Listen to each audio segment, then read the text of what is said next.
Et prends ton stylo. Nous sommes à l'école du Seigneur. Amen. Hein? Oui. Le texte que nous allons exploiter, je suis allé le chercher dans le livre d'abord de Jean.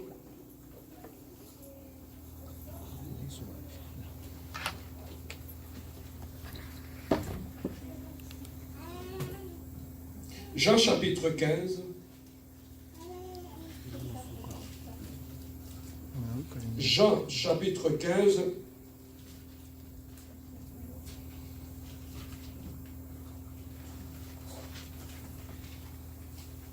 Verset 19. Nous commencerons peut-être au verset 18. Jean chapitre 15, verset du 18e verset jusqu'au 19e verset. Est-ce que nous sommes tous là? Jean chapitre 15, verset 18 à 19. Nous allons nous lever pour honorer la parole de Dieu. Nous allons lire la Bible debout. Amen. Nous devons adopter de bonnes habitudes devant la parole de Dieu pour honorer la parole. Nous allons commencer à lire la parole de Dieu en étant debout. Jean chapitre 15, verset 18 à 19. Je lis au nom de notre Seigneur Jésus-Christ. Si le monde vous hait, sachez qu'il m'a haï avant vous. Si vous étiez du monde, le monde aimerait ce qui est à lui. Mais parce que vous n'êtes pas du monde et que je vous ai choisi du milieu du monde, à cause de cela, le monde vous hait. Amen. Hein? Amen. Assoyons-nous au nom de notre Seigneur Jésus-Christ. Amen. Bien-aimé, si tu comprends les thèmes que je vais exploiter aujourd'hui, ça va t'aider à comprendre beaucoup de choses dans le Seigneur. Ça prend juste un enseignement pour t'ouvrir les yeux et comprendre beaucoup de choses qui se passent tout autour de toi, qui se passent dans ta maison, qui se passent dans ta vie, qui se passent dans ton mariage. Bien-aimé, le premier appel, lorsque nous venons au Seigneur, le premier appel que nous recevons, c'est ce que j'appelle l'appel au salut. Nous étions perdus, nous étions dans le monde, nous étions dans le péché, et pour que nous puissions quitter le monde, venir auprès de notre Seigneur, il y a d'abord ce que j'appelle l'appel au salut. L'appel au salut, ça veut dire que vous tournez le dos au monde, vous laissez le monde pour donner votre vie à notre Seigneur Jésus-Christ et que lui puisse devenir votre Seigneur et votre Sauveur. Mais avant que Dieu ne puisse nous appeler, où est-ce que nous étions? Nous étions dans le monde. Nous étions dans le monde. Et là, dans le monde où nous étions, c'est là que Jésus-Christ nous avait trouvés. Et là où Jésus-Christ nous avait trouvés, il avait trouvé qu'il n'était pas bon pour nous de demeurer dans le monde. Il devait nous sortir du monde. Alors, pour nous sortir du monde, il devait nous appeler. Martin, viens vers moi. Eugénie, viens vers moi. Sophie, viens vers moi. Lorsque nous sommes venus auprès de Jésus-Christ, nous avions répondu à un appel que nous avons reçu de notre Créateur pour venir dans le Seigneur. Tu ne peux pas devenir chrétien par toi-même. Tu ne peux pas devenir chrétien par tes propres efforts. Parce que nous étions dans le monde. Alors, pour sortir du monde, tu dois recevoir l'appel du Maître. Le Maître m'a appelé et j'ai tout abandonné pour le suivre. J'étais dans le monde, j'étais dans le mal. J'ai entendu la voix de Dieu et je l'ai suivi. Si aujourd'hui, nous avons beaucoup de problèmes dans nos églises, des cas de fausses conversions, c'est parce que beaucoup de gens n'ont pas encore été appelés. Ils sont venus dans le Seigneur. Ils n'ont pas entendu la voix de Dieu. Voilà pourquoi les seules fêtes qu'ils sont chrétiens, sans écouter la voix de Dieu, ils font n'importe quoi. Lorsque tu es dehors, le pasteur peut t'appeler. Il peut te dire, papa, viens. Prends ce micro, dépose-la de l'autre côté. Afin que tu puisses exécuter ce que je te demande de faire, la première des choses, tu dois entendre ton nom, l'appel. Lorsqu'il t'appelle, et après, il te dira ce que tu dois faire. C'est ça aussi dans le Seigneur. Lorsque Dieu nous a appelés, en venant auprès de lui, il nous a choisis, il nous a demandé de lui donner notre vie. Ainsi, ma vie ne m'appartient plus, ma vie appartient maintenant à Dieu. Est-ce que quelqu'un me comprend? Amen. Alors, lorsque je répondis à l'appel de Dieu, c'est ça que j'aime, ces cantiques. On chantait ça lorsque nous étions à l'église protestante. La voix dit, Seigneur m'appelle dans le bon, le mauvais jour. À toi c'est mourir et vivre. À toi c'est le pour toujours jusqu'au bout. Jusqu'au bout, je vais te suivre dans le bon, le mauvais jour. À toi c'est mourir et vivre. J'avais entendu la voix, il m'avait appelé, j'étais loin. J'ai dit oui Seigneur, jusqu'au bout, je vais te suivre, dans le bon comme dans le mauvais jour. Bien aimé, beaucoup de gens qu'on est en train de pousser aujourd'hui dans les choses de Dieu, ils n'ont pas entendu la voix de Dieu. Bien aimé, si tu as entendu la voix de Dieu, personne ne sera derrière toi pour te dire fais ceci, ne fais plus cela. Je vais vous donner mon expérience. Moi, bien aimé, quand j'avais donné ma vie à Dieu, la première des choses qui s'était passée dans ma vie, j'étais dans ma chambre quand je lui avais donné ma vie.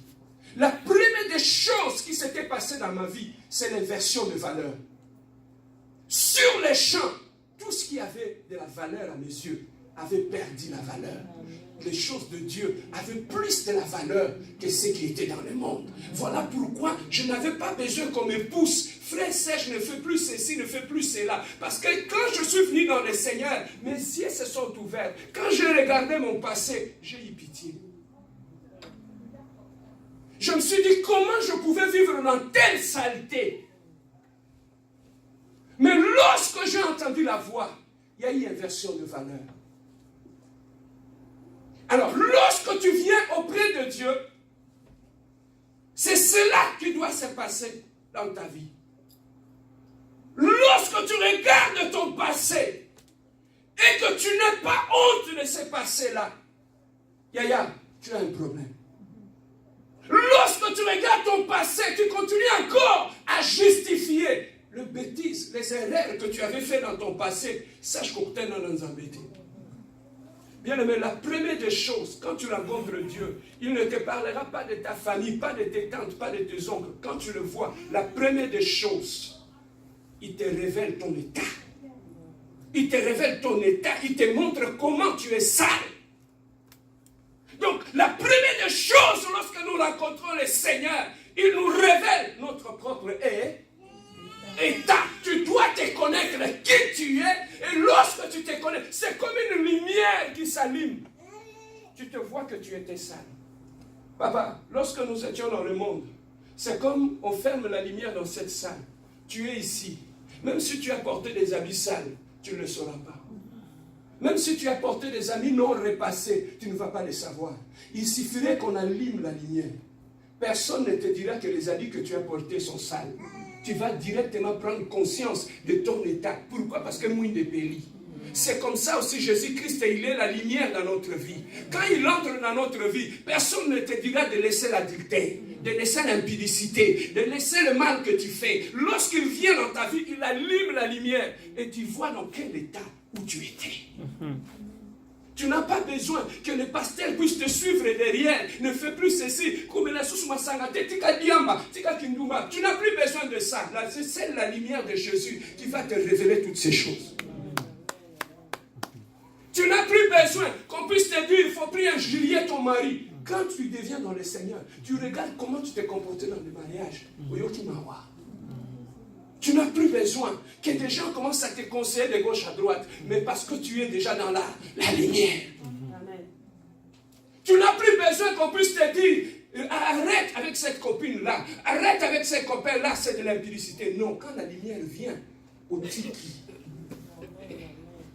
makani, au tiki kindumba, au tiki hôtel.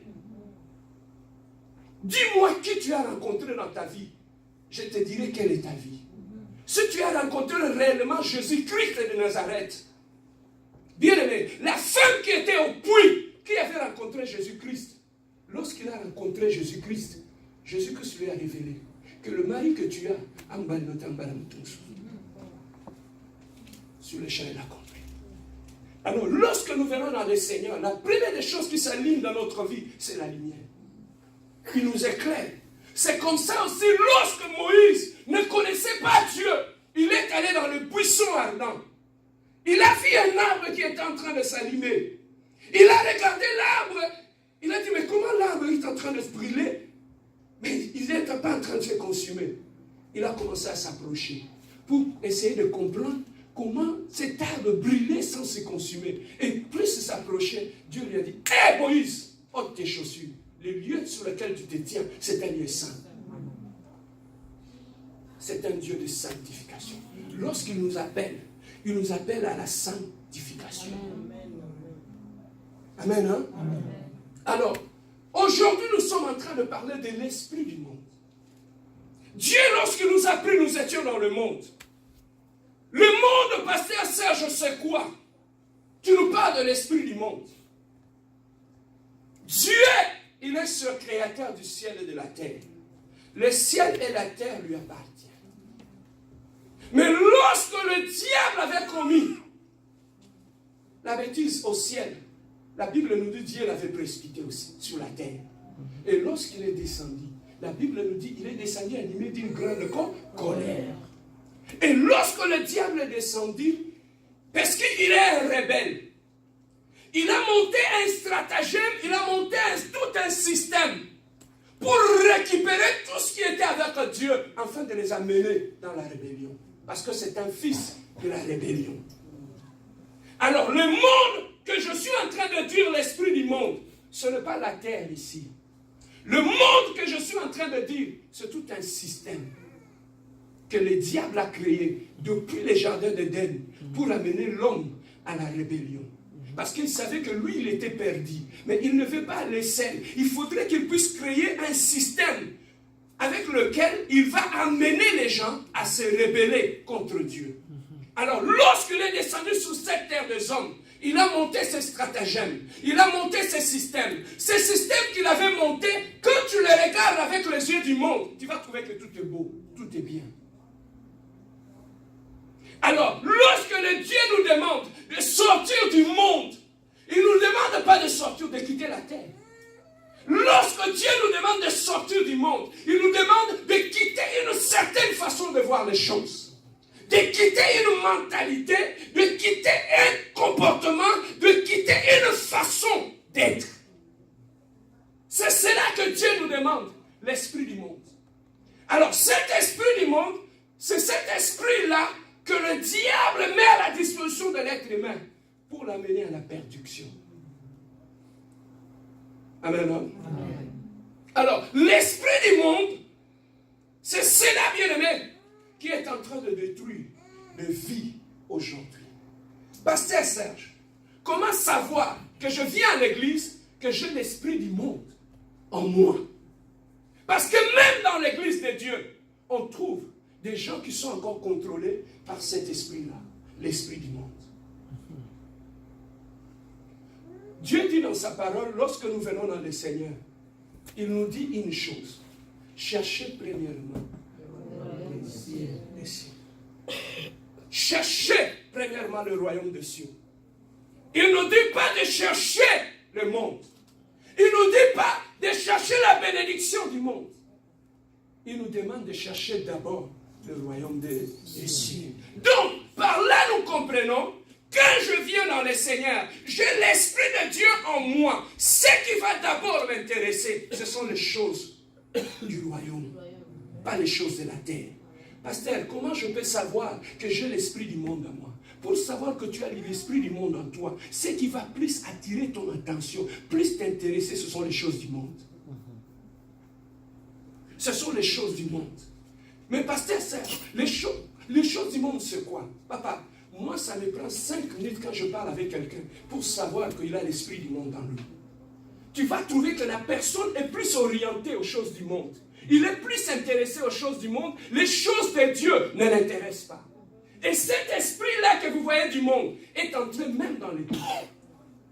Cet esprit que vous voyez du monde est entré même chez les pasteurs, même chez les fidèles, même dans nos églises. C'est l'esprit du monde.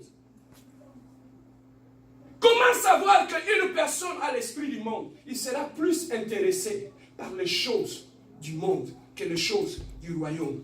Il peut être à l'église. Jamais il sera poussé ou sera intéressé. Pasteur, ce jour où il n'y a pas de retraite, il n'y a pas de veille de prière, il a quoi l'intéressé? Ces choses-là ne vont pas l'intéresser. Tout ce qui va les intéresser, ce sont les choses qui se passent dehors, dans le monde. Tu peux être là dans l'église, mais le diable a pris l'esprit du monde, il l'a placé en toi. L'esprit du monde, bien-aimé, c'est une mentalité. Lorsque tu as la mentalité du monde, tu ne chercheras jamais les choses d'en haut. Tu vas plus affectionner les choses de l'en bas, les choses de la terre. On aura du mal, même si on te conseille, parce que l'esprit du monde a amené l'impudicité en toi. Tu peux venir à l'église, prier, chanter à la chorale, mais quand tu sors, tu es dans l'impudicité. Ce n'est pas toi, c'est l'esprit du monde. Et cet esprit du monde qui est en toi, c'est cet esprit qui va te détruire et qui va détruire ta vie. L'esprit du monde est entré même dans nos églises, où tout ce qui est spirituel ne nous intéresse pas. Yo quand même matière à pasteur. Pasteur a préparé tout ça dans l'eau latine. Comment devenir riche, comment devenir grand, le mystère de l'élévation, le mystère de ceci, le mystère de cela. Il ne vous parlera jamais de la sanctification. Tu vas trouver ces grandes églises et comment ils naissent. Bien, les gens sont beaux. Mais il y a un esprit du monde qui est dans cette église-là.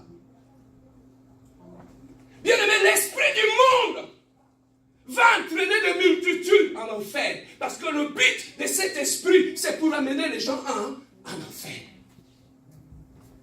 Tu peux être dans l'église sans savoir que cet esprit est en toi.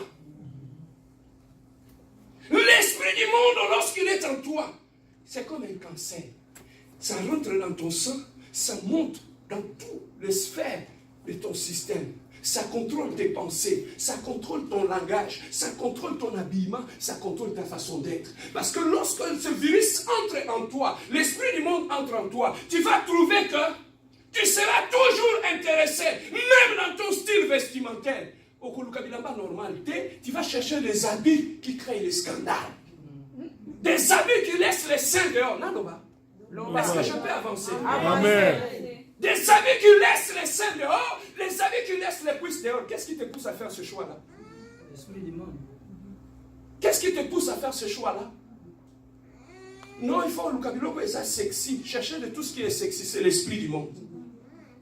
Bien aimé, tu peux sortir du monde, mais avoir encore la mentalité du monde en toi. L'Israël est sorti de l'Égypte, physiquement. Mais Israël n'avait pas sorti l'Égypte en eux. Malgré Babima, l'Égypte, mais l'Égypte, c'est une carte là-bas. C'est ça qui a fait que ça ralentit même leur destinée. Ils ont fait 40 ans dans le désert, là où ils pouvaient faire 6 jours. Pourquoi? Qu'est-ce qui a ralenti leur destinée? C'est l'esprit du monde qui était en eux. Je vais vous montrer cela. Quand ils sont sortis de l'Égypte, une petite, Moïse est allé à la montagne. Il a pris du temps en train de parler à Dieu, là où ils étaient restés. Ils se sont réunis, ils ont pris des bijoux, ils ont créé un vaudor. Ils ont dit, Nzambe na biso école du vaudor. L'esprit du monde va te pousser à créer ton propre Dieu. Un Dieu qui ne parle pas, un Dieu qui ne te reproche pas, un Dieu qui te laisse quand tu critiques, il te laisse, un Dieu qui te laisse quand tu vis dans l'adultère, il te laisse, quand tu vis dans l'impudicité, il te laisse, un Dieu quand tu vis dans le mensonge, il te laisse. C'est ce Dieu-là que tu t'es créé. Tu vas aller en enfer. Est-ce que tu m'aimes encore? Ici, on dit la vérité. On prêche la vérité pour ton bien. C'est l'esprit du monde. Beaucoup de gens qui sont dans le Seigneur, ils ont l'esprit du monde sans le savoir. Pose-toi la question. Il y a beaucoup de choses que tu fais dans ta vie sans le savoir. Que le diable a déjà inoculé ces virus en toi. Tu as l'esprit du monde en toi. Tu vas seul dans le magasin. Mais qu'est-ce qui motive tes choix? Ton style vestimentaire. C'est l'esprit du monde. Pourquoi toujours, quand on prend le métro le matin, pour voir que l'esprit du monde est entré même chez nos enfants, on prend le métro le matin. Moi, je travaille au centre-ville. On est sur l'escalader. De petites filles qui sont à l'école secondaire. Elles ont des jupes jusque-là. Quand ils sortent de la maison, à partir d'ici, à Creek, jupe matitia. Quand vous êtes au métro en bas, vous regardez en haut. Tout derrière là, vous commencez à intercéder. Là, chacun cherche par où il va garder. Amen. Mais qu'est-ce qui pousse? Papa, je vais vous faire réfléchir. Quand on était des enfants, on était à Kinshasa. Une petite fille, quand on l'a lavée par sa mère, soit à Moniba la Mibal, à Bambabon. Est-ce que je dis faux? Non. Mais qu'est-ce qui fait que la même fille, quand elle vient, elle arrive ici, elle est grandie à Fumolinzo? C'est l'esprit du monde. C'est cet esprit du monde qui est en train de ravager dans les silences sans qu'on puisse le savoir. Qu'est-ce qui pousse ces enfants qui ont grandi dans des maisons à commencer à exposer leur nudité devant? C'est l'esprit du monde. L'esprit du monde, bien-aimé, peut affecter même ta façon de voir les choses. C'est la sœur qui est dans l'église qui est célibataire. Au lieu de la voir en elle, ma sœur en Christ, tu vas voir en elle une potentielle femme avec qui au Kosaleko. Il y a des hommes, quand tu le regardes, il a l'impudicité jusque dans sa salive. Quand tu l'approches, il dégage même le parfum. Il n'y a qu'une Dumba. Tu n'as pas besoin de la prophétie, tu le sens. Papa, je n'ai pas besoin de pour te dire non. J'écoute ton langage. Je sais que tu as le langage du monde. Vous avez bisoté. Parce que Dieu nous a appelés à sortir hors du monde. Alors, je vais rapidement ouvrir une parenthèse. Est-ce que je peux enseigner? Amen. Lorsque Dieu nous a appelés, il nous a sortis du monde, il nous a réunis. En nous réunissant, nous formons ce qu'on dit en grec, ecclésias. Ecclésias. Ek, qui veut dire or. Or. Clésias, qui veut dire appelé. C'est ça qui forme en grec le mot ecclésia. Il y a comme ici en français, église. Église, c'est l'ensemble de gens qui ont été appelés hors du monde. Amen. On comprend? Amen. Ek, qui veut dire hors. Clésias, qui veut dire appelé. Donc, ce sont des gens que Dieu a appelés hors du monde. Il les a réunis. Ces gens-là, ce sont eux qui forment l'église. Donc l'église, c'est l'ensemble des gens que Dieu a pris dans le monde, il les a sortis dans le monde et il les a mis à part. Amen. Amen.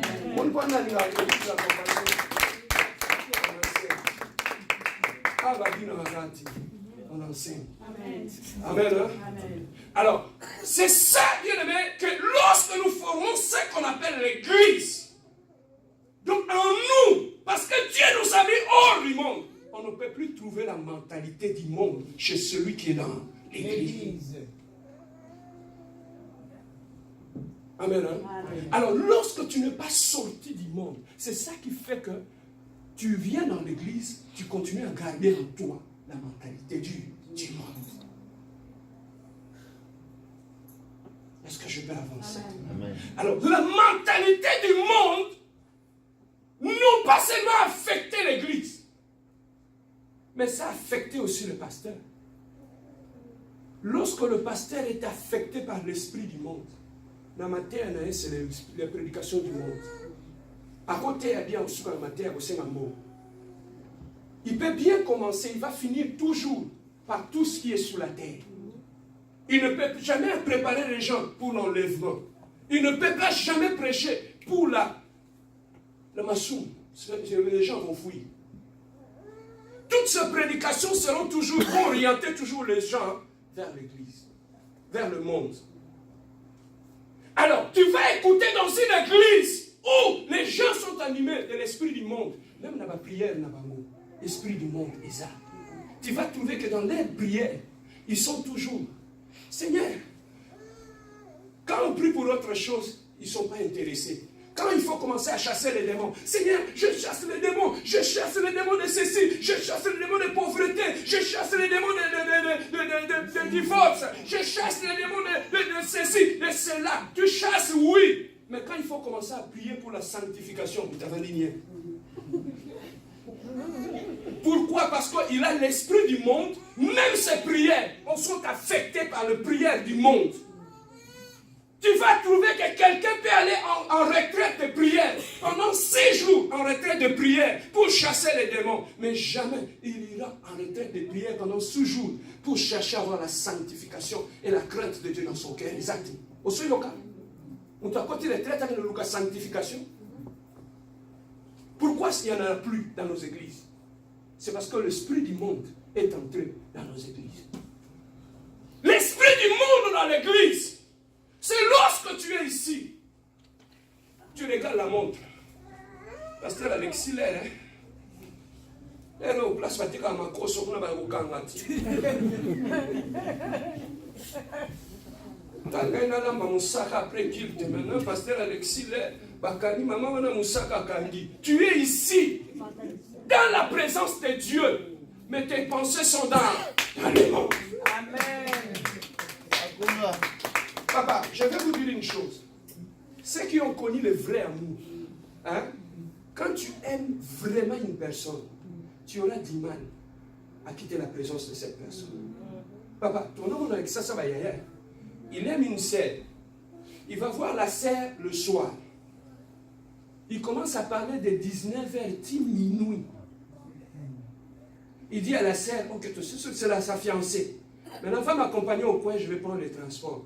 Ils s'en vont au coin. Arrivé au coin, il parle. Bon, on y va. Bon, maintenant, on va se séparer au milieu, ok? Toi, tu vas là-bas, moi. Il a du mal à se séparer de la personne qu'il aime, n'est-ce pas? Alors, si toi, tu aimes Dieu, pourquoi quand tu es dans la présence de Dieu, monter mes alibanda? Au moment où l'esprit a mon client, et la nuit, une église. Beaucoup de gens bien-aimés sont dans l'église, mais ils ont l'esprit du monde dans l'église. Tu es ici, mais tes pensées sont là. Les pensées sont dehors. Même tes prières sont les prières du monde. Je vais acheter des